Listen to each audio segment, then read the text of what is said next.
ಚುನಾವಣೆಯಲ್ಲಿ ಮತಗಳನ್ನ ಆರೋಪ ಮಾಡ್ತಾ ಇದ್ದಂತಹ ರಾಹುಲ್ ಗಾಂಧಿಗೆ ಚುನಾವಣಾ ಆಯೋಗ ನೋಟಿಸ್ ಕೊಟ್ಟ ವಿಚಾರಕ್ಕೆ ಸಂಬಂಧಪಟ್ಟಂತೆ ಪ್ರಶ್ನೆ ಕೇಳಿದಾಗ ಕಾಂಗ್ರೆಸ್ ನಾಯಕರು ಫುಲ್ ರಾಂಗ್ ಆಗಿಬಿಟ್ಟಿದ್ದಾರೆ. ನೋಟಿಸ್ ಕೊಡೋದಕ್ಕೆ ಅವ್ರು ಯಾರು ಅಂತ ಚುನಾವಣಾ ಆಯೋಗದ ಮೇಲೇನೆ ಅವ್ರ ಪ್ರಶ್ನೆಗಳನ್ನು ಕೇಳ್ತಾ ಇದ್ದಾರೆ. ನೋಟಿಸ್ ಕೊಡೋದಕ್ಕೆ ಚುನಾವಣಾ ಆಯೋಗಕ್ಕೆ ಅಧಿಕಾರನೇ ಇಲ್ಲ ಅಂತ ಡಿ ಕೆ ಸಾಹೇಬರು ಹೇಳಿದ್ರೆ, ದಾಖಲೆ ಕೊಡಿ ಅಂತ ಅಂದಿರೋದು, ಅದಕ್ಕೆ ಯಾಕೆ ನೋಟಿಸ್ ಅಂತೀರಾ ನೀವು ಅಂತ ಸಿಎಂ ಸಾಹೇಬರು ಉತ್ತರವನ್ನು ಕೊಡ್ತಾ ಇದ್ದಾರೆ. ದಾಖಲೆನೋ ಮಾಹಿತಿನೋ ಉತ್ತರನೋ ಕೊಡಬೇಕಾಗಿರೋದು ಯಾರ್ದು ಜವಾಬ್ದಾರಿ? ಆರೋಪ ಮಾಡಿದವ್ರ ಜವಾಬ್ದಾರಿ ಕೊಡಬೇಕಲ್ವಾ? ಕೊಡ್ಲಿ, ಅವು ಯಾರು ನೋಟಿಸ್ ಕೊಡೋಕ್ಕೆ? ನಾವು ಅವ್ನು ನೋಟಿಸ್ ಕೊಟ್ಟಿರೋದು.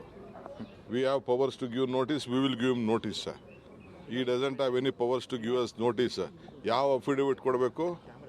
ನಾವು ಪ್ರಜಾಪ್ರಭುತ್ವದಲ್ಲಿ ಚುನಾವಣೆ ಗೆದ್ದಿದ್ದೀವಿ, ನೀನು ನ್ಯಾಯಬದ್ಧವಾಗಿ ಎಲೆಕ್ಷನ್ ಮಾಡಬೇಕು ಅಂತ ನಿಮ್ಗೆ ಅವಕಾಶ ಇದೆ ಹೊರತು ನೀವು ನಮ್ಗೆ ನೋಟಿಸ್ ಕೊಡೋ ಹಕ್ಕಿಲ್ಲ. ಏನಿದ್ರು ಕಾನೂನು ಉತ್ತರ ಕೊಡ್ತೀವಿ ಬಿಡಿ. ನಾವು ದಾಖಲಾತಿ ಕೊಡಿ ಅಂತ ನೋಟಿಸ್ ಕೊಟ್ಟಿದ್ರಿ, ನೀವೇನು ಅದಕ್ಕೇನು ಒಂದು ನೋಟಿಸ್ ಕೊಟ್ಟಿದ್ದಾರೆ ಅಂತ ಇದು ಮಾಡೋದಕ್ಕೆ? ದಾಖಲಾತಿಗಳು ಕೊಡಿ ಅಂತ ನೋಟಿಸ್.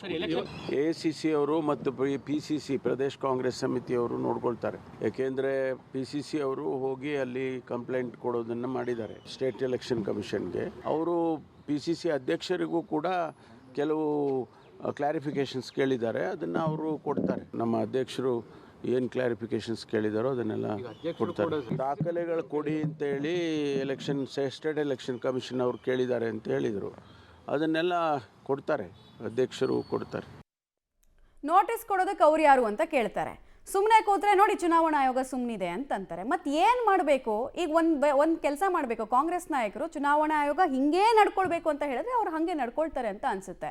ಅದು ಬಿಟ್ಟು ಆರೋಪ ಮಾಡೋದು ಈಸಿ, ಜವಾಬ್ದಾರಿಯುತವಾಗಿ ಅದಕ್ಕೆ ದಾಖಲೆಗಳನ್ನು ಕೊಡಿ ಅಂತ ಕೇಳಿದ್ರೆ ರಾಂಗ್ ಆಗ್ತಾರೆ. ಇದು ವಿಪರ್ಯಾಸ.